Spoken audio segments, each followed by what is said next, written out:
Hey guys, welcome back to the College Predictor Week 6 college football predictions. And I'm going to try to make this intro quick, so let's get right into the shout-outs. We'll start off with Missouri quarterback Brady Cook, who threw for 395 yards and 4 touchdowns in the win against Vanderbilt. Our next shout-out is Jackson Dart, who played amazing with 389 yards and also 4 touchdowns, very similar stats to Brady Cook, in their upset win against LSU. 55-49, which they rushed the field. And our third shout out is to Kentucky running back Ray Davis, who against Florida, who they also upset a ranked team, he ran for 280 yards and 3 touchdowns. So he had a great game. He was the center for Kentucky, and he's going to need to do that this week, because that is a very important task, because that will take us into our first game, because Kentucky will have to play the number 1 ranked Georgia Bulldogs. Georgia, they gave everyone a heart attack against Auburn, as they only beat Auburn by a touchdown, and they wouldn't have if they didn't have Brock Bowers. And if Kentucky was at home, I think they would have a way better chance to win this game. But unfortunately, they're on the road, so that's the problem for them. Georgia's, after they lost a bunch of their good players last year in the NFL draft, such as Jalen Carter, Nolan Smith, Keely Ringo, their quarterback Stetson Bennett, it's a big loss for them, but it doesn't matter. They are doing a great. That quarterback Carson Beck's playing good, and Kentucky, I think their quarterback is better than Will Levis. They have Will Leary, who's been playing really good. And unfortunately for Kentucky, Georgia is a hard atmosphere to play in. I think Georgia at home, as a 14.5-point favorite, is going to win this game by 10. It's going to be close, but I think Kentucky, they're going to battle. They're not going to win. Let's go to our next game, which is a Friday night game between Oklahoma State, who is at home against the Kansas State Wildcats. This should be a good Big 12 game. There's always a bit of urgency in the Big 12. I mean, Kansas State, they're a good team. They're 3-1, but I feel like they're very underrated this year because they haven't been heard. Because last year they won the Big 12 championship. They could have made the playoffs if they had won a couple more games. And they lost Deuce Vaughn, who everyone loved. So people kind of forgot about Kansas State, but I still think Kansas State's a really good team. Oklahoma State, they're okay. They're not the same team as they were last year. They weren't the same team 2 years ago when they lost to Baylor by half a yard in the conference championship. Oklahoma State's not the best team, but they're a solid team, and that's what's important for them. But there's not going to be enough at home against Kansas State. Kansas State 12.5-point favorites win this game by 9. So Oklahoma State's also going to battle on a Friday night, but it won't be enough. Our next game between two ranked teams at a neutral site. No one expected one of these teams to be as high as they are now, which is the Oklahoma Sooners, who will be playing the Texas Longhorns, who is number 3 ranked in the nation.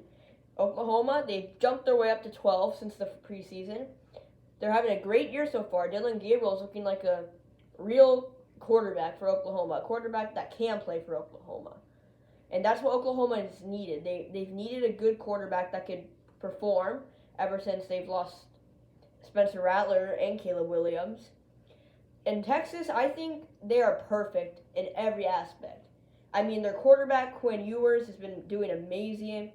He has plenty of weapons to throw to, his number 1 being none other than Xavier Worthy. And their defense has done a spectacular job. And unfortunately for Oklahoma, their defense is not that good. And Texas has a good offense. But I do say Oklahoma's defense won't be as bad as everyone thinks this week. But it comes down, can they stop the run game against Jay Brooks? That's going to be a hard job for them, as Jonathan Brooks has been having a great season. 597 yards, 5 touchdowns, filling the shoes of Bijan Robinson. That's never an easy thing to do. There's no real home field advantage in this game as it's in the Cotton Bowl. It will be split a dead 50-50 between dark orange and dark red.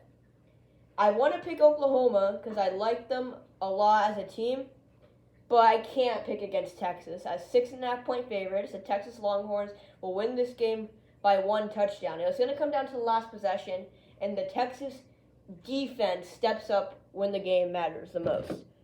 Let's go to our next game, which is the game that I showed up to. I was there to watch last year, except last year it was in Arkansas, so they had a better chance to win, which they did win, and this year it's in Ole Miss.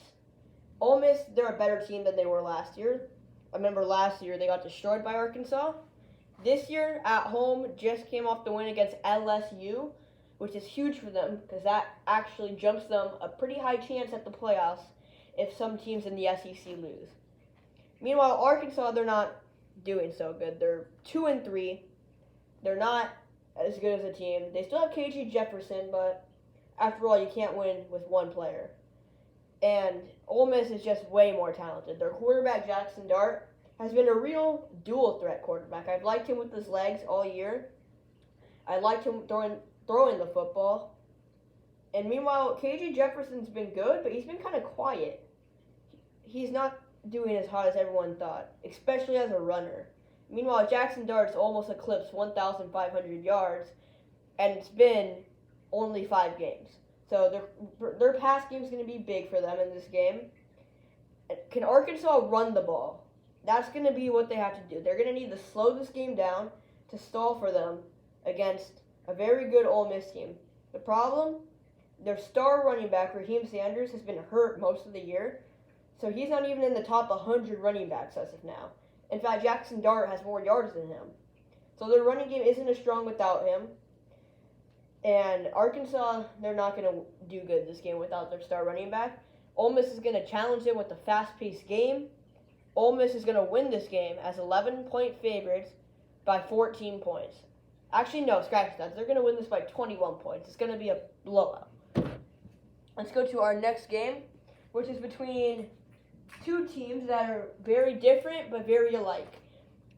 Ohio State, the number 4 ranked team in the nation, against the Maryland Terrapins, who, in my opinion, should be ranked. They're 5-0, and if they win this game, they'll 100% be ranked. I would give them a good chance if the game was in Maryland. Unfortunately, this game's in Ohio State, and Ohio State, they're just too good of a team. Although, I think Tagovailoa, the brother of Tua Tagovailoa, he's going to play good. He's the number 14 quarterback in the nation right now. And Ohio State, their DBs aren't as strong as they used to be. I mean, they still have Ronnie Hickman. They still have Denzel Burke. But their offense is going to be the big strike for this game. Because Maryland lost their number 1 DB to the New York Giants in the first round last year in Deontay Banks. And he could be useful, to guard Marvin Harrison Jr. and Emeka Egbuka, who are both expected to be top 15 picks in this game. And I said it for Arkansas. I'm going to say it again for Maryland. Maryland needs to run the ball good in this game. They need to slow the game down. They need to stall Ohio State. But Ohio State's going to come right back at you if you try to run the ball. Because they have a good running back in Travion Henderson. He's been not the best as you would expect, but he's been solid. He has a good amount of touchdowns, 5 touchdowns. I would use him as a power back more this year than a elusive back. Maryland's running back isn't even that good. He's unheard of. It's Maryland's passing game that's been heard of, but you might have to run the game. You might have to run the ball all game Saturday, if you want any chance to beat Ohio State. And on the road at Ohio State, good luck. So Ohio State with Kyle McCord will have a much higher chance to win this game. So Ohio State, 20-point favorites, win this game by 24. So Ohio State's going to prove that they're for real. Let's go to our next game, which is between a team that we would expect to be a lot better in the LSU Tigers against a team that we would expect to be a lot worse in 23rd and 21st ranked Missouri Tigers. I mean, this team came out of nowhere. I mean, I'm starting to wonder if we're back in 2005 with Oklahoma being great, Kansas being solid, and Missouri being in the top 25. Meanwhile, LSU is a lower rank than Missouri. Imagine telling someone that before the season started. Drew Cook has been that guy for Missouri. He's been doing amazing. He's been playing good. He hasn't been turning the ball over. He's very consistent. Meanwhile, LSU, they're a hit or miss team. They've lost to 2 ranked teams, so the resume isn't horrible. And they have so much talent. Jalen Daniels is an incredible quarterback. He's going to have a great game if they want to beat Missouri on the road. That's the big thing. And for Missouri, it might come down to a last-second field goal. Good thing they have the number 1 kicker in the league, which is Harrison Mevis, who hit that 61-yarder against Kansas State to help them be ranked today. It's going to be Malik Neighbors. That's going to be the threat for Missouri. He has 625 yards already. He is a double-teamed worthy receiver. However, he's the number 2 wide receiver as of now because number 1, Missouri's very own Burden III. He has done a great job. He's been the number 1 option for Drew Cook. Luther Burden III. He's so far had 644 yards, 5 touchdowns. Very similar to Malik Neighbors, who also has 5 touchdowns. This game is going to be about defense. We know they both have offenses. Which defense is going to show up first? And I say Missouri. Missouri's going to have the defense to show up first. And even though they're 6.5-point underdogs, Missouri wins this game by a last-second field goal. Harrison Mevis, they rush the field. Let's go to our next game between another team that we didn't think would be as good as they lost Isaiah Pacheco last year in the Rutgers Scarlet Gold Knights and the Wisconsin Badgers. This game's in Wisconsin. That hurts Rutgers' chances because every fourth quarter it's impossible to play in Madison. Although Rutgers has a good chance because, Rutgers is 4-1, which is a better record than Wisconsin, who is 3-1. They have the same amount of losses, but Rutgers, they've been the hotter team ever since they haven't been good last year, even though they lost Isaiah Pacheco to the Chiefs. He's been very good for the Chiefs. They haven't had any star power. Meanwhile, Wisconsin has Tanner Mordecai, a very capable quarterback. And I don't think they're the most talented team, however. You haven't been hearing about, oh man, Wisconsin's playing great so far. They're not even ranked. And Tanner Mordecai, I think he needs to be more careful with the ball. He has 3 interceptions this year so far, which isn't horrible. But in the Big Ten, that is going to end up costing you. Rutgers on the road, I do like them as a team. And this is another game where defense is going to be important. And unfortunately, Rutgers doesn't have the best of it. So Wisconsin is 14.5-point favorites. Will win this game only by 4, however. I think this game will be a shootout until the very last 5 minutes of the game, where Wisconsin will start to pull away. Their defense will start to show up. Wisconsin by 4.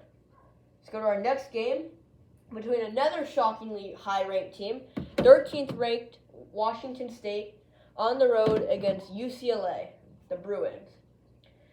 UCLA is another team that is incredibly underrated as they are unranked. However, they've only lost 1 game. Washington State's undefeated. We heard about their headline win against Utah. That was huge for them. That put them on the map. And if you're Washington State and you want any chance to make a Cinderella run, you can't afford to lose to UCLA. I understand that UCLA is a great team, and they're still very talented. But Cameron Ward is going to be the difference maker in this game. The quarterback for Washington State. He's had an incredible season so far, as he's turned the ball over 0 times compared to 13 touchdowns. So he's been doing a great job taking care of the pigskin. Meanwhile, UCLA hasn't been able to have a consistent quarterback. We saw against Utah, first play of the game, pick 6. The worst part was it was to a linebacker. It wasn't to a superstar DB, a linebacker. You can't afford to throw interceptions to linebackers against Washington State because they'll make you pay. However, Washington State, 13th ranked, underdogs, 3.5-point underdogs to the UCLA Bruins. I think Washington State's a much better team in this game. Washington State by, let's go with 12. It's going to be an interesting scoring game. There might be a couple missed extra points, go for 2. This game's going to get a little weird. Let's go to our next game, which the last 2 years have had an incredible series of games. The Alabama Crimson Tide, who I don't know what to think about, and the Texas A&M Aggies. Both teams are 4-1. Both of their losses came to ranked teams. Alabama lost to the currently ranked 3rd Texas Longhorns, and the A&M loss came to the currently ranked 17th Miami Hurricanes. Both of those teams are undefeated. So those are good resumes, and they're going to need resume if they want any chance to make a run for the playoffs. However, Bama's not going to make the playoffs. Their quarterback play has not been consistent whatsoever. They've had 3 quarterbacks already this year play, which is never something you want to see if you're Alabama. I believe their starter this game should be Jalen Milroe. He's been the best out of them because of his deep threat and his playmaking abilities. And they're going to need that because Texas A&M's D-line, they're going to be putting in effort. They're going to be attacking the offensive line, who recently lost some of their best players, and Tyler Steen, Amik Ekiyor. So they're weak at offensive line. They still have J.C. Latham, though. He's a first-round projection next year. Can Texas A&M do what they did 2 years ago at home, where I call it the curve kick when they won that game off the field goal since it was missing and then it came back in? If they can play defense on this game, not turn the ball over, they will have the higher chance to win this game. The question, will they turn the ball over? Alabama has a great defense. They have great players in Kool-Aid McKinstry, Dallas Turner, Chris Brashwell. They're going to be playmakers and difference makers for Alabama. However, for Alabama, they're not the same team. They have been weak. They haven't been doing good. They haven't been playing good. They beat South Florida by 3 points. That's never something you want to see. But I think Alabama on the road as 2.5-point favorites. I want to say Texas A&M so badly, but Alabama's going to win this game by 7 points. Aggies will not win this game. They will not play good enough defense. Let's go to our next game between a team that I honestly thought had a chance to beat Clemson and Syracuse against the 14th team in the nation, North Carolina. I mean, both these teams are more known for basketball, so I'm still impressed that Syracuse is 4-1 and North Carolina is undefeated. They both have good quarterbacks. It should be a good quarterback game between Drake May and Garrett Schrader. Both of them have been playing very good this year. Which one will play better when it comes to the last quarter? Drake May, he's really talented, but he hasn't been taking care of the ball. He has 5 touchdowns to 4 picks. That's never a good thing. Garrett Schrader also has 4 picks, but he has more touchdowns. So his percentage, his ratio is better. But North Carolina, they're a better team. They have a better defense. They have a better offensive line. And they're going to need to run the ball in this game. Both these teams have good passing defenses. So you're going to have to beat whichever team you're playing on the ground. This game, which team has the better running back is the question. And the team that has the better running back, Syracuse.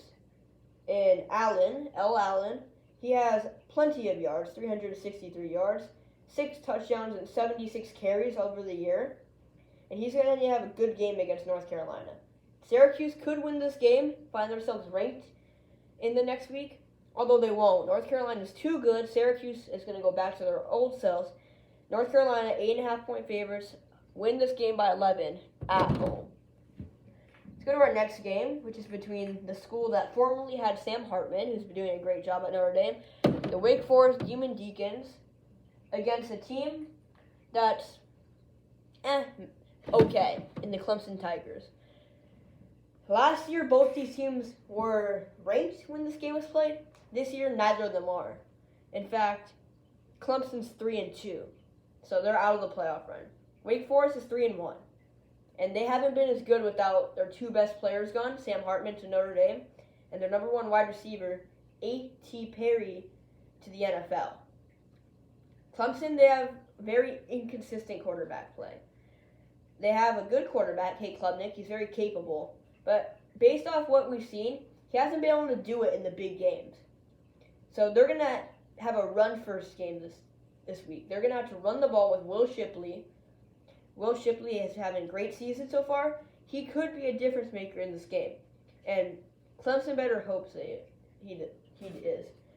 But if he isn't, you have a great backup option. Maffa from the Clemson Tigers, he's been their power back option. He has 4 touchdowns over the year, which is very good considering that Will Shipley's been taking more than half the carries. Way more than half the carries. Wake Forest is not a team where you hear superstars. You don't hear Caleb Williams level talent, or you don't hear Marvin Harrison. This is a very low-key team. This team doesn't like to exploit themselves, but if they win this game, they will find themselves in the top 25 next week. Will they, though? I don't know. They're on the road in Death Valley. It's always tough, and they're just not a good enough team to beat Clemson this year. Clemson, in this game, is 21-point favorites. Win this game by 24. It's going to be a blowout. Although I do think Wake Forest will compete until the third quarter. Let's go to our next game between a new Big 12 team, 3-2 UCF, against a team I feel really bad for after playing Texas, the Kansas Jayhawks. Kansas, they're 4-1. They were originally the 24th team in the nation, not anymore, after they got obliterated by Texas. But if you watch that game, Texas didn't do anything until the third quarter. It was a very tight game until up then, which shows that their defense has capabilities. And they could have won that game potentially if they had their starting quarterback, Jalen Daniels. He was out with back tightness, and that's not good for Kansas. He will be back this week, however, against a very underrated UCF defense. UCF hasn't been having the greatest season. They're only 3-2, and their Big 12 play is not going as they would hope it is. As in the Big 12, they are only 0-2. They haven't won a game yet. Meanwhile, Kansas has won 1 game, and they're going to win 2 after today. Kansas, 2-point favorites, however, will win this game by a touchdown, by 7 points.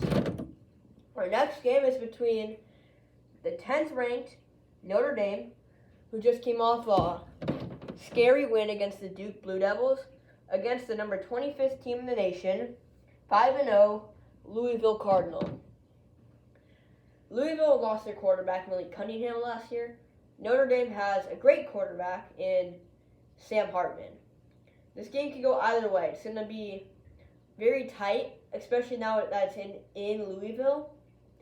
And Notre Dame on the road, they've been good, but not good enough. Louisville is a great team. They've been playing really good. I really like their quarterback.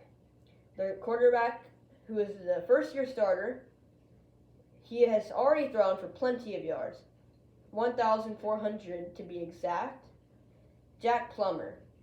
However, he has one flaw. He's turned the ball over too much. He has more interceptions than games played. Never a good thing. And against Notre Dame's defense, can't afford to do that at all. One turnover could cost you the game in this showdown between the Irish and the Cardinal. Who will make that turnover? Whose defense will step up? It's not going to be the defense, however. It's going to be the Notre Dame running back, Audric Estime. He's been having the best season for running backs this year so far. He has the most yards, 672, beating Appalachian State running back Nathan Noel by approximately 21 yards. And he almost has the most touchdowns. He is 4th in touchdowns behind some very good power backs from Marshall, North Georgia State, and Kentucky. So Notre Dame's the better team in this game, and as that, they're favorite, 6.5.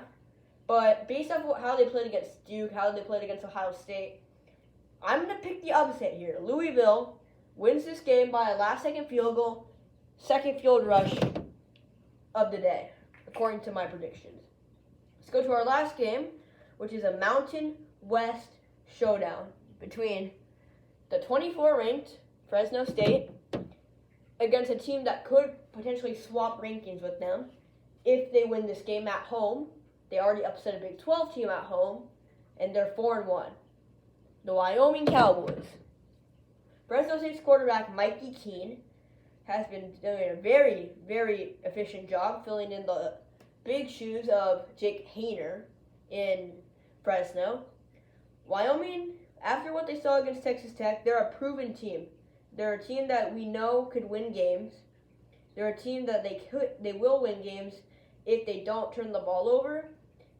Unfortunately, Fresno State has a good defense. However, this is a night game in Wyoming. The crowd's going to be rowdy. It's not going to be easy for Fresno State. The winner of this game will become the number 2 team in the Mountain West. Who will it be? I think playing a ranked team is always tough.